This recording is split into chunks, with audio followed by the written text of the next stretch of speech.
On the Choose to Think podcast, I will encourage and empower you to engage and optimize your best thought life in practical, meaningful ways so that you can live day by day in joy, peace, and God's purpose despite all externals. This is Victoria, and welcome back to the Choose to Think podcast. I'm so glad you're here. Hey, everybody. What are you busy with? What are you doing in your life that gives you great joy? Have you found your rhythm, so to speak? Are you a nana and watching those little ones just really brings you untold joy? Or are you in the throes of motherhood? Or maybe you're not even married yet, but I just wonder what lights you up. What brings you, that energy that you're looking for to face each day? How are you doing? I would love it if you would just drop me a note. I'm the one who receives the emails at choosetothink@gmail.com, and that's with the number 2. Shoot me an email and just let me know how you're doing. Maybe even what you'd like to hear on the podcast. I hope you caught last week's episode with Jane Jenkins Herlong. Oh my goodness, I've gone back to it a gazillion times just to listen to the clips because she was so funny and it was such an engaging episode and chat that we had together. So many folks are chiming in and saying, "Oh, I love that episode. It's just what I needed. It brought refreshment to my day." You'll think the same, I think. It was just, laughter is so good for our brain. And that's a little bit about what we're going to talk about today. We're going to dive into Psalm 7, and I'm so excited. Stay tuned to the end because we're also going to talk not only about Psalm 7 and a verse that I highlight there, but we're going to link it into brain studies, neuroscience, and why this is just so critically important to us to watch our thoughts. That's our theme for the Choose to Think Inspirational podcast. It's that we take every thought captive and we bring those thoughts under the obedience of Christ. Second to that is that we are transformed by the renewing of our minds. And those are great privileges that we have as Christians, as Christ followers, and we don't take it lightly. We take it very seriously, and we're on a mission to be a brain changer. So I'm so excited about this. But there was one little line, one verse from Psalm 7, and folks say that Psalm 7 was written during the time that David was persecuted by Saul. So many of the verses of the Psalms talk about his persecution, and so he references enemies and his emotions, his feelings, his distress during that season of his life. And so you're going to find that in there as well. But I extrapolated one verse. It was verse 9 that says, in part, "You, the righteous God, who probes minds and hearts." We serve a God who probes or examines our mind and our heart. And that caught my attention because I'm in the mind business. I'm in the brain business. I'm in the choose to think business. Our minds are powerful. So I got to thinking, what does that word mind and heart, what do they mean in the scripture? So we find, first of all, that the word heart is libah. That's the Hebrew rendition of it, libah. And it refers to, I like to look in the Jewish encyclopedia.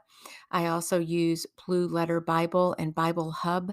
Both of those are online apps that I can use, websites, to go to the Greek and Hebrew meanings. The Jewish encyclopedia breaks it up like this and says that the heart is the seat of the emotional and intellectual life. Even in Proverbs 9, we read, "Keep your heart with all diligence, for out of it are the issues of life," or life flows from your heart. And that refers to moral and spiritual as well as the physical life. Now, they go on to break down the heart into the seat, like the seat of the emotional and intellectual life. But the heart is the seat of thought, it's the seat of emotion, and it's the seat of volition. In other words, your choice.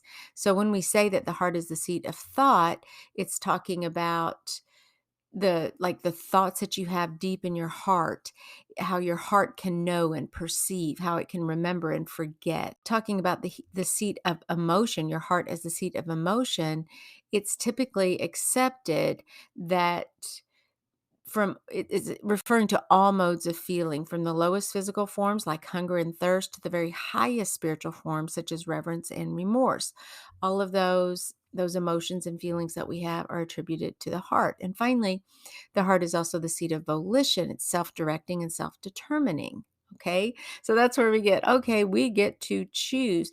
Even when you say with all your heart, you've heard that expression, we're going to do something with all your heart, get into it with all your heart. Well, that denotes the love of conscious resolve, that determination. Your whole being consents to doing something. It's your natural inclination, which becomes a must. Okay, so you kind of get the idea that what the heart refers to, it's the seat of thought, emotion, and volition. So it's very kind of a broad term. You may also remember that there are biblical heart references such as being stiff-hearted, stout-hearted, hard-hearted, faint-hearted, merry-hearted. Your heart may fail. You may be cut to the heart, tender-hearted, heartbroken. You may even lose heart. All of those are using the same word there and refer to the same word in Hebrew as well as in Greek. Then you get to the word the mind. The mind in this verse is pronounced kilya in Hebrew, and it means the kidneys. Literally, it's referencing the kidneys, your organs, your internal organs. And it's also translated as reins, like a horse's reins. Figuratively, it means the mind as your interior self. So it's almost like when it says heart and mind, it's almost like it's saying mind and mind, or your heart, the seat of your emotions, your volition, and your thought kind of repeated in essence. Some commentators said that there are two, it used the word reins or kidneys to reference your mind, because the root goes to vessels, like a vessel, or you know how your kidneys hold fluid. It's a filtering system, right? Well, so it refers to like veins. It calls them vessels, like veins are vessels for blood. What I'm going to do is pull in a bit of brain science here. Recently, I listened to an amazing podcast with Dr. Caroline Leaf as well as Jim Quick. Jim Quick he's the brain guy. He's made his life focus on the brain and how to improve your memory, how to study better, what helps your brain to thrive, literally your brain as an organ in your body, what best to feed it, how to exercise it. He goes into all aspects of the brain. And again, he even has online courses. His name is Jim Quick, Kwik. And I always thought that was funny because what a great last name, right? He's quick. He's been very quick, and he wants his brain to be fast too and quick. He was actually talking with her on his podcast. She's been on his and he's been on hers. And again, it's not that I'm actually, quote, endorsing these individuals. You'll have to be the judge for yourself. But I am saying that these individuals, Christian or not, have something to offer in terms of their scientific endeavors and their studies and their research and conclusions. And to me, it's absolutely fascinating. I love looking into their research and trying to learn more about the brain. Their particular podcast episode was all about the brain and the mind, and what is the difference between the mind and the brain. That was the name of the podcast, Understanding the Difference Between the Mind and the Brain. And they go on to make these bullet points. And these are some of the ones that I would like to point out to you because they're directly related to my ministry and to this podcast, the Choose to Think podcast. We're all about taking our thoughts captive, making them obedient to Christ, being transformed through the renewing of our mind. And we want to, Philippians 4:8, everything. We want to think about certain things that God tells us to think about. We know that we have the mind of Christ. So we're on a quest to discover what this means. We also have learned that our mind, our thoughts, okay, think again, the seat of your thoughts, our emotions, and our will, our volition influences our brain literally. To me, that's absolutely fascinating. Thoughts are things in your brain.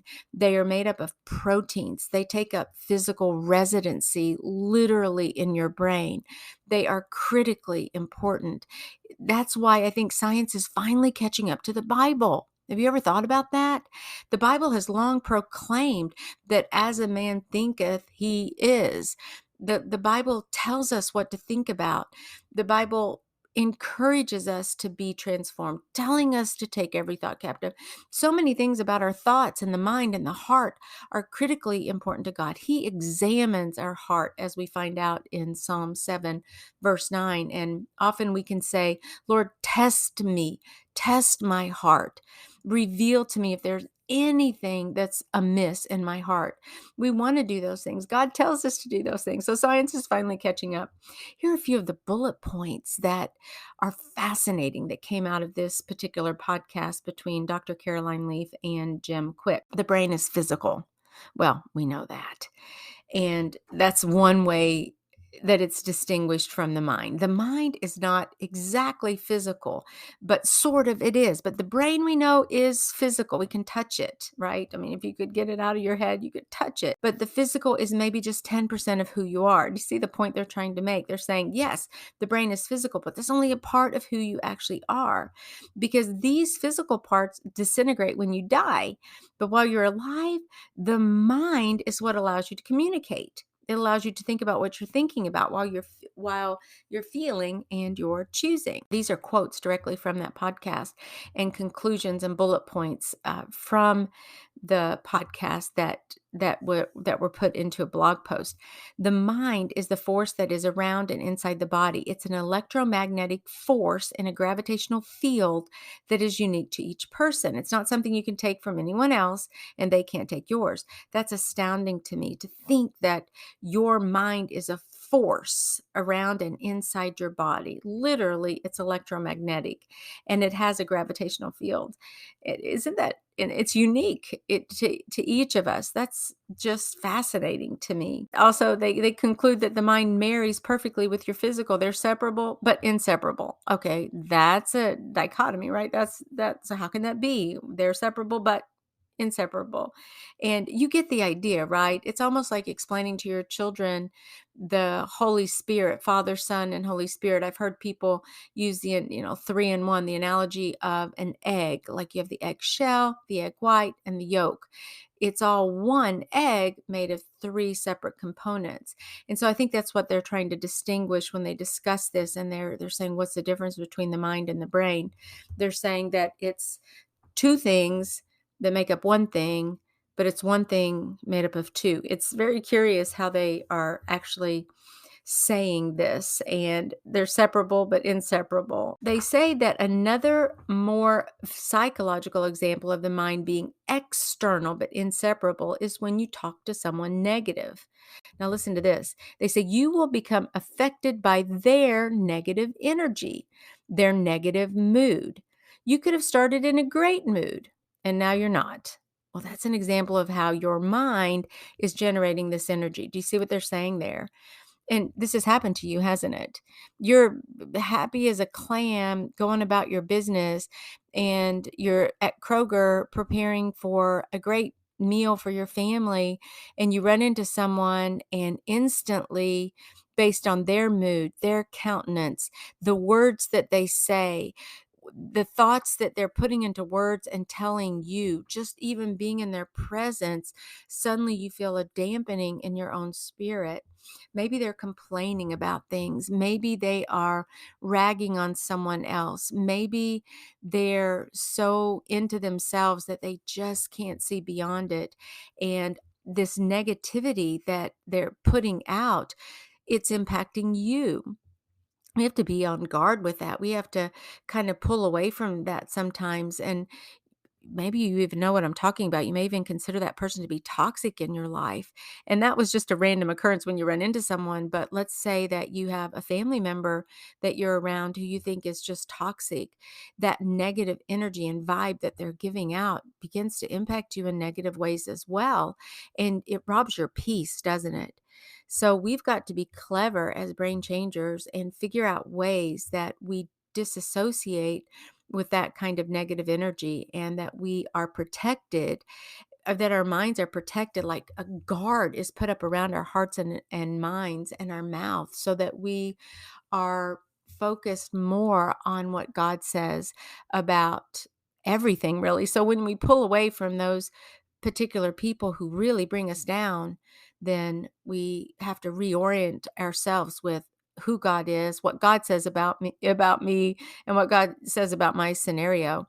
And we could go even further and said and to what God says about that person's scenario, right? Sometimes that will help you if you think, gee, I know what God says about me. I know what God says about my circumstance, and I know what God says about himself, but take it a step further and try to say, what does God say about that individual who's giving out nothing but negative energy? What is God saying about that person? God is enough for that person.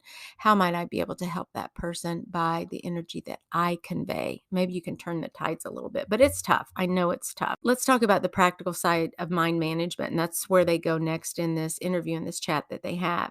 They say, in a practical sense, the mind is how you think, how you feel, and how you choose. That's exactly the biblical definition, isn't it? I just read it a moment ago. They said it's the seat of your thoughts, the seat of your emotions, and the seat of your volition. This is exactly what Caroline Leaf is saying here. And you're always thinking, feeling, and choosing. She says you can go 3 weeks without food, 3 days without water, 3 minutes without oxygen, but you cannot go 3 seconds without using your mind. From the moment you wake up in the morning, you are constantly in a state where your mind is working. It never stops. Mind management is understanding how you can influence what you're thinking, feeling, and choosing. So when I offer you the 7 R's for living your best thought life, basically that's a management system. I'm giving you a method, my signature method that really does work. Matter of fact, you can get it in the devotional. You can get the companion tool that goes with it, which is a one-page infographic, the 7 R's for living your best thought life, to help you know exactly how to manage what you're thinking, what you're feeling, and what you're choosing. It's a powerful tool that you can use. To manage the mind, you have to manage how you think. It's understanding that when you think, you are feeling. And when you're thinking and feeling, you're always choosing, or we could also say behaving. In other words, your mind or your thoughts influence your emotions and your feelings, even your mindsets, and that which in turn influence your behavior and the choices that you make. It's kind of simple when we put it in simplistic terms like that. Now, I know that it feels a little bit more lofty and spiritual and complicated, but really and truly, it doesn't have to be. We can boil it down. And let me go on here. It says, there is a result of thinking, feeling, and choosing, which is that the experience you have processed through your think, feel, choose mind then gets pushed into your brain. And this is the fascinating aspect. Your thoughts matter. Your thoughts influence your brain. So you've got this, your heart, your mind, your thoughts, your feelings. You've got all of that wrapped up into one big ball that is influencing literally your brain. That's the result.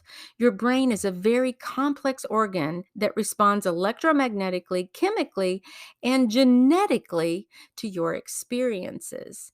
The consequence of which is that you build a thought. So you can build a thought. Now, this is the best news ever, especially if you're feeling anxious or depressed, distressed, fearful, because if all of those things together can build a thought, it says that you can change those things and build your own thought.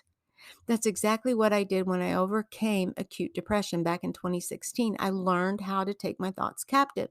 I learned how to control my emotions, take back my emotions, not be driven by them. That's exactly what you can do. I don't care what the scenario is. It may be that you're trying to deal with that toxic individual. Maybe you just had a job loss. Maybe you've got a rebellious child. Maybe you're alone and you don't know how this new season of your life is going to be. We could think of a thousand scenarios. It doesn't matter. You have a good deal of say in your life and the trajectory of your future. Now, God is not absent from that picture. I am not saying that, okay, you got to just pull yourself up by your bootstraps, get going, and it's all about you. It's all about your efforts.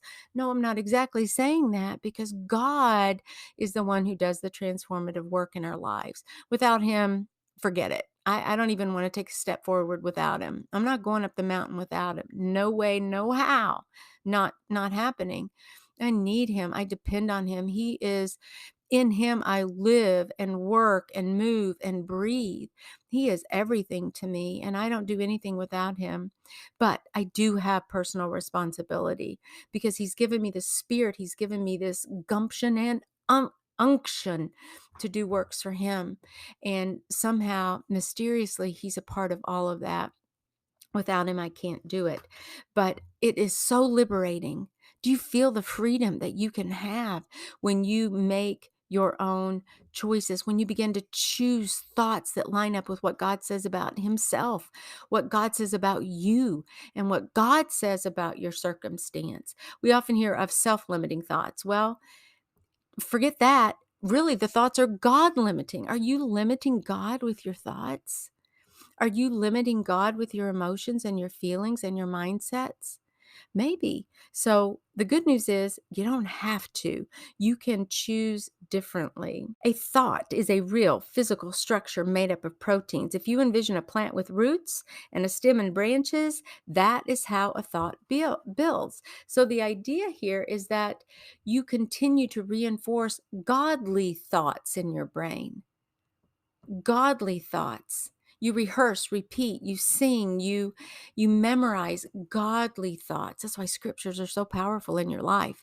It's wonderful to read God's word, but you can take it a step further and memorize his word.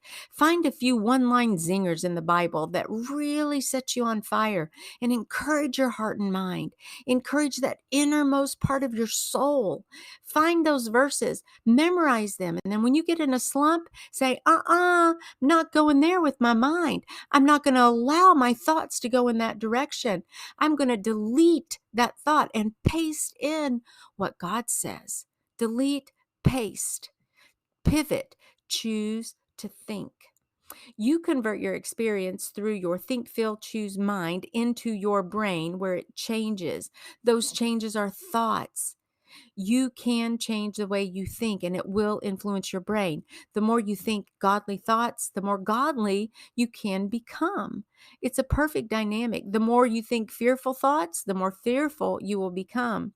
The more you think stress-filled thoughts, the more stressful and stress-filled you become. Let's turn our thinking to godly thoughts, God honoring thoughts, truth filled thoughts. And let's not limit God with our thoughts, with our thinking. The proteins that build these thoughts look like a plant. And just like a plant has branches and leaves, these branches are memories. She keeps going here. We have root memories, which are the origin story or the source where the experience started and built the details of that experience. These roots and branches, which are manifested in your perspective, lead to emotions that generate your actions. Nothing you say or anyone says is random. It's all coming from a thought. You can track your words, your emotions, and your behaviors back to how you were thinking, feeling, and choosing. And understanding this process and how you can influence it is mind management. Now that's her take on all of that as a Christian brain scientist. She says it's important to understand that from the moment you open your eyes, you're experiencing life and everything is going through the think, feel, choose process, which goes into your brain and affects everything you do. It's happening whether you're aware of it or not. And if you don't manage it, it becomes messy. And then they go on in their chat to talk about how to use mind management effectively. And one thing they say is you cannot control the events and the circumstances of your life, but you can control your responses. We don't want to be reactionary, right? We want to be responsive. And now is the most important time to do that. Mind management is controlling the controllable. What you're thinking, feeling, and choosing. You're managing and you're conquering your mind. Now, I'm going to say that you're going to do that with God every step of the way. I hope you can go back and listen to that episode. It was fascinating, or even read the blog post that they did about that episode, because it can change your life. And I just took verse 9 out of this. I took it out because it was talking about the heart and the mind. And what am I trying to say in all of this? I'm trying to encourage you and inspire you that change is possible. Transformation is possible. God tells us, be transformed through the renewing of your mind. The mind and the heart are so intricately connected, and it's referring to your thoughts, the seat of your emotions, and your will and your choices. You can be changed there. You're renewing your mind. You're influencing that. It happened to me. And over time, over the months, as I began to take my thoughts captive, as the transformation was occurring, and I didn't even know it was occurring until I would suddenly reach a milestone. I'm like, wow, I'm not thinking that icky thought anymore. I'm not going down that dark road anymore. My future seemed bright and my outlook had changed, and I had a bounce in my step again until I came through that. I didn't realize the impact, and that I was actually transforming, and that can happen to you. Matter of fact, I would love to jump on a Zoom call with you and chat about where you are, where you may be stuck. I am a thought coach. I'm a Christian thought coach. Everything that I do is based on the Bible and some scientific studies. I want to help you get to that point of freedom where you find peace and joy again in your life, and you're not staying stuck doing the same old humdrum things, and you can't see your way out of the tunnel you're in. I've got some tools, some tips and tricks to share with you, and the first session is absolutely free. It's complimentary. There's no charge. I would love to chat with you. I'm a coach. I'm a certified Christian life coach and a thought coach, and I'm versed in picking out those thoughts that I hear you saying that we may need to work on, or that you may like to work on with God's help. I can help show you and explain to you what the 7 R's for living your best thought life, what that method is all about. You do have personal responsibility, but God will meet you in the process. He hasn't left you alone, and I'm here to help. So if you want to jump on a Zoom call with me, just jump on over to choosetothink.co, and that's with the number 2, choosetothink.co. That's my website, and go to the coaching tab, and there's a link directly there where you can sign up to get your free thought strategy session, and we'll just chat just like 2 girlfriends sitting around having a cup of coffee, and I'd be so happy to offer you a perspective, and kind of a third party, a distance perspective on what may be going on in your life and how to best overcome that. And maybe I'll pick out a few thoughts that I hear you verbalize as we chat that you might want to pay special attention to. That's all it is. It's very simple. Of course, if you like to continue working with me, and if you see something like that as valuable, then I'd be happy to help you with that. Also, I'd love to have you over on the Choose to Think channel on YouTube. You can actually subscribe to the channel by clicking the subscribe button or liking any of the videos there. Many of the guests that I have on the show, you'll see their full interviews and video. Some of you prefer that. You can still listen to the podcast as usual on Apple Podcasts, and actually anywhere you listen to your podcast.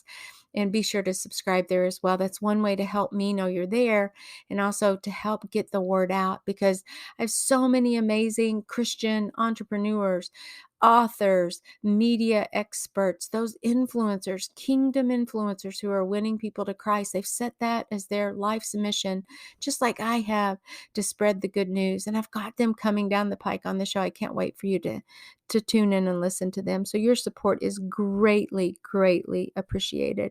And you could even go a step further and share the link with a friend or post it on social. If you like an episode, share, just send it in a text to a friend, even one friend, if you can think of who would be inspired by this podcast. I would love it. And I would love it if you could help me continue to just hold up this torch for Christ and for the transformative work that he can do.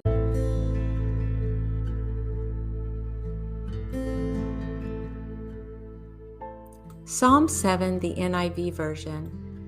Lord my God, I take refuge in you. Save and deliver me from all who pursue me, or they will tear me apart like a lion and rip me to pieces with no one to rescue me. Lord my God, if I have done this and there is guilt on my hands, if I have repaid my ally with evil, or without cause have robbed my foe, then let my enemy pursue and overtake me. Let him trample my life to the ground and make me sleep in the dust. Arise, Lord, in your anger. Rise up against the rage of my enemies. Awake, my God, decree justice.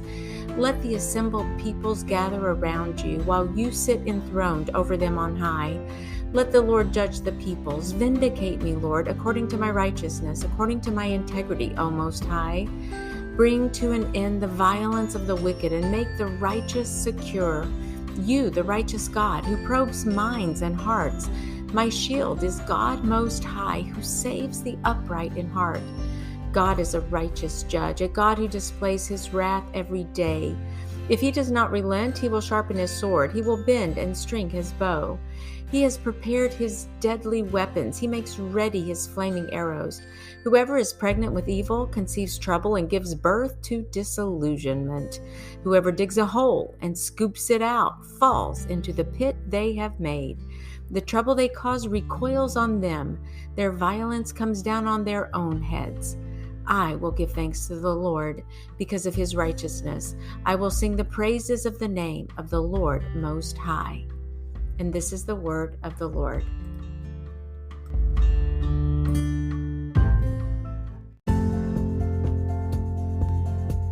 It's a wrap, Brain Changer. And until next time, Dios primero y que Dios te bendiga. Ciao.